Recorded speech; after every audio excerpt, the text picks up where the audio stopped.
Alright, what's up everyone? We're going to go over some R&T work. About 4.5 years ago in my old garage back home in Coral Springs, I put up a video of the front bands leading you to pull the bar in and then learn how to leverage yourself back.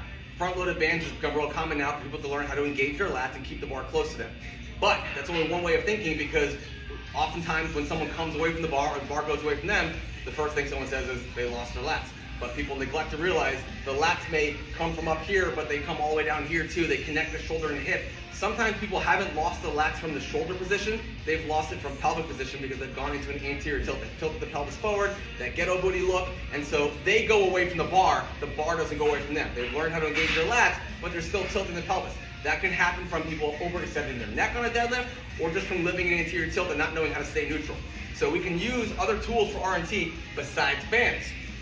We can use chain. We can use chain for a lot of different things here. It's not going to go on the bar, it's going to go on you. Because the chain's on you, it's going to really enforce thoracic extension to start. And because it hangs down in front of you, anterior core activation. So if you've already learned how to hold the lats and you can keep that anterior core activation, you'll keep a stacked torso. Very, very vital for the deadlift. Those of you who tend to have deadlift lockout issues where your pelvis tilts back, like I can think of my client Antoine. Carlos Reyes is one of the reasons why this video is being made, because he spoke to me about his deadlift, because that's exactly what he does. In his sumo, he's so fast off the floor, doesn't lose his lats, loses his hips. He goes into anterior tilt and then he can't push himself to the bar because he's now in his low back, not his glutes. We need the glutes to tuck under and come forward, and the way we do that is holding the pelvis and rib in the same position. Ribs and pelvis, one unit, not separated.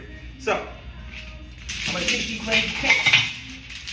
I have two here, it's roughly 40 pounds. I simply just drape them over me, and as I line up the deadlift, I'm going to do this both ways, for anyone freaks out, but as I line up the deadlift, it's going to pull me forward, so there's going to create my thoracic extension, not lumbar extension. I'm going to have to lift my neck back into the chain, but it's also anteriorly loading the core. My abs are already on just in this position. It's going to hold me tight together. So I can take the bar, stay here, because if I arch, that's a longer pull. If I stay stacked, it's a shorter pull, easier lockout. Now I'm using my glutes.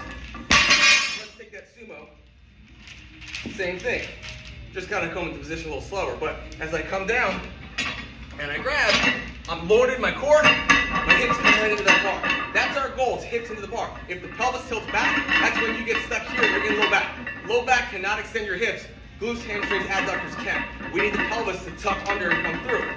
This anterior load from the chain hanging stacks the core around the neck and forces thoracic extension. And that 4.5 years ago video, gave the cue blowjob neck, which was retracting the neck, packing it, pulling it back. So as you pull the neck back, you're creating that thoracic extension, you're locking in the upper back. As this is activating the abs, you're locking in the core, it becomes one solid unit. You can use this as a primer for warm-up, or you can actually just do your weighted work that way. It's phenomenal.